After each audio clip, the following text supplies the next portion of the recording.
मालेगांव की मुस्लिम औरतें Nashik central jail के अंदर है। मतलब आप इसीलिए मालेगांव के किसी भी गंभीर मुद्दे के ऊपर कुछ नहीं, मतलब आप खुद भी कुछ नहीं कर रहे हो और जो कर रहा है तो आप उनके काम में भी अड़थड़ा डालने, शहर के साथ आप क्या करना क्या चाहते हैं।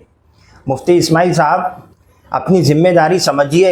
ये शहर ने अगर आपको कुर्सी दी है, बिस्मिल्लाहिर्रहमानिर्रहीम, मालेगांव के अंदर सर्वे नंबर 178-3 लब्बैक होटल के पास नेशनल हाईवे के पीछे हमने देखा कि गुज़िश्ता रोज़ 100 से ज़ायद मकानात को कारपोरेशन की तरफ से बिल्डोज़ कर दिया गया। जाहिर बात है, छोटे छोटे मासूम बच्चे हैं। ऐसी दिल दहला देने वाली वीडियोस के पूरा शहर गमनाक हो गया था।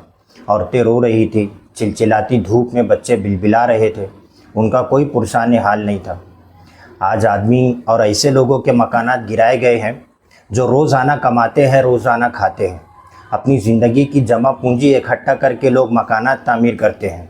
किसी ने कहा था, लोग टूट जाते हैं एक घर बनाने में, जालिम तरस नहीं खाता बस्तियां गिराने में।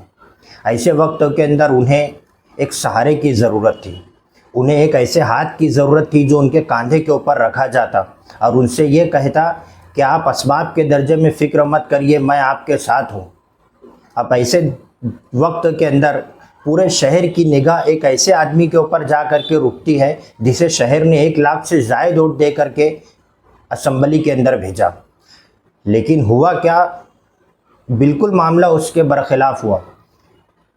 जिस दिन मकानात गिराए गए उसके बाद शहर के मौजूदा आमदार मुफ्ती इस्माइल साहब ने पत्रकार परिषद ली और उसके अंदर उन्होंने इंतहाई गैर जिम्मेदाराना बयान दिया।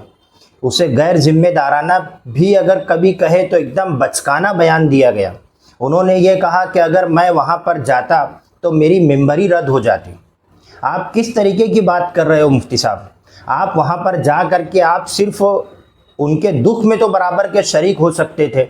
हम भी मानते हैं वो हाई कोर्ट का आदेश है, कमिश्नर भी मजबूर है, हाई कोर्ट के आदेश के आगे आप भी कुछ नहीं कर सकते, हम भी कुछ नहीं कर सकते। लेकिन आप कम से कम जा करके वहाँ खड़े तो होते।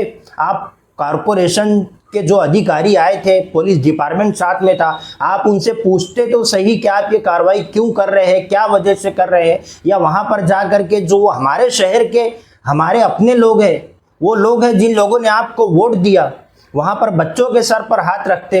आप वहाँ की औरतों से कहते कि आप फिक्र मत करो, हम कुछ इंतज़ाम करेंगे। लेकिन आप बिल्कुल उसके बरखिलाफ़ आप ये कह रहे हो कि अगर मैं जाता तो मेरी मेंबरी रद्द हो जाती। मुफ्ती साहब, एक आम वर्कर भी जा कर के अगर पूछेगा तो उनका काम है बताना, उनकी जिम्मेदारी है कि वो बताते थे कि ये मामला ऐसे ऐसे ऐसे ऐसे हुआ।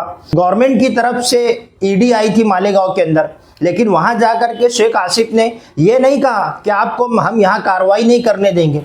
उनसे जा कर के मुलाकात की, उन्होंने शेख आसिफ साहब से कहा कि आप हमें सहयोग करें। इन्होंने कहा कि हम आपको पूरा कोऑपरेट करेंगे, आप अपनी कार्रवाई जारी रखें। ये होती है। आप तो बिल्कुल सिरे से आपने उसको मौजू को ही काट दिया और आपने एक अजीब बात कही कि उन लोगों को जाना चाहिए था जो अभी किसी पद पर नहीं है। मुफ्ती इस्माइल साहब, तो शहर ने आपको क्या झुंझुना बजाने के लिए 1 लाख से ज़ायद वोट दिया क्या? आप किस तरीके की बात कर रहे हो? वो लोग क्यों जाएंगे? आप एक ऐसी जगह पर बैठते हो जहां पर महाराष्ट्र का कानून बनता है और आप कह रहे हो कि उन लोगों को जाना चाहिए था जो अभी किसी पद पर नहीं है। गांव के अंदर अभी एसआईटी आई, मतलब आपने इसलिए एसआईटी के अंदर एसआईटी के ताल्लुक से अपनी ज़बान नहीं खोली कि आपकी मेंबरी रद्द हो जाएंगी। मालेगांव की मुस्लिम औरतें नासिक सेंट्रल जेल के अंदर है, मतलब आप इसीलिए मालेगांव के किसी भी गंभीर मुद्दे के ऊपर कुछ नहीं बोल रहे हो कि आपकी मेंबरी रद्द हो जाएंगी। अभी बकरीद का वक्त करीब आ रहा है, हमारे कुरैश बरादरी के लोगों को विश्व हिंदू परिषद वाले, बजरंग दल वाले कितनी उनको तकलीफ देते हैं, उनके ऊपर जुल्म होता है, मारते हैं, जानवरों के लाने के अंदर तकलीफ होती है, लीगल तौर से भी उनको तकलीफ दी जा रही है। आप इसलिए कुछ नहीं बोलते हो कि आपकी मेंबरी रद्द हो जाएंगी। यहाँ तक कि आप बहैसियत मुफ्ती होने के बाद आपने समक शेर वालों से कहा कि कुर्बानी एक दिन लेट कर लेना। आपने इसलिए कुछ नहीं कहा कि आपकी मेंबरी रद्द हो जाएंगी। 12 नवंबर के मामले में आपने इसलिए कुछ नहीं कहा कि आपकी मेंबरी रद्द हो जाएंगी। एमएसजी कॉलेज के अंदर अल्लाह के नबी सल्लल्लाहु अलैहि वसल्लम की शान में गुस्ताखी हुई, आपने वहां इसलिए कुछ नहीं कहा कि आपकी मेंबरी रद्द हो जाएंगी। ऐसे कई आपके केसेस है। अब समझ में आया कि आप क्यों आप कुछ नहीं कहते हो। आपको यह डर है कि मेरी कुर्सी चली जाएंगी। मुफ्ती साहब, अगर ये शहर ने आपको कुर्सी के ऊपर बिठाया है, 1 लाख से जायद वोट दी है, और ये शहर के ऊपर अगर कोई संकट आता है तो आपकी जिम्मेदारी है कि आप वहां पर खड़े रहिए। भले से आपकी अगर ये शहर वालों के लिए कुर्सी चली जाती है तो चली जाए, लेकिन आप डायरेक्ट इस तरीके की बात करोगे। कौन शहर का जिम्मेदार है? आपको शहर ने 1 लाख से जायद वोट इसीलिए दिया था ना कि आप अगर उनके ऊपर कोई हालात आए तो आप वहां पर खड़े रहेंगे।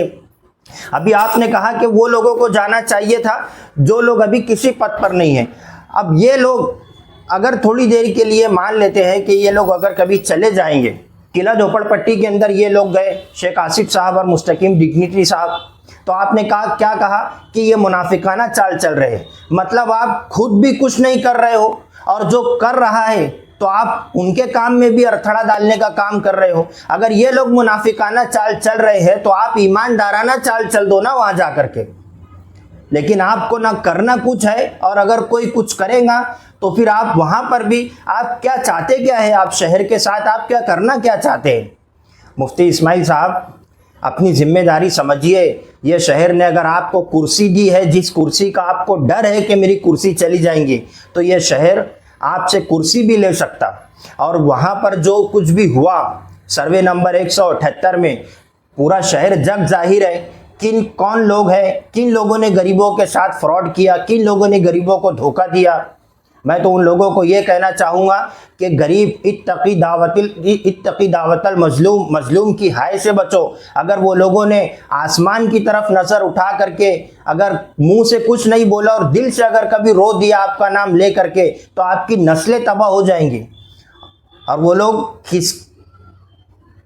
किसके लोग हैं ये भी शहर जानता।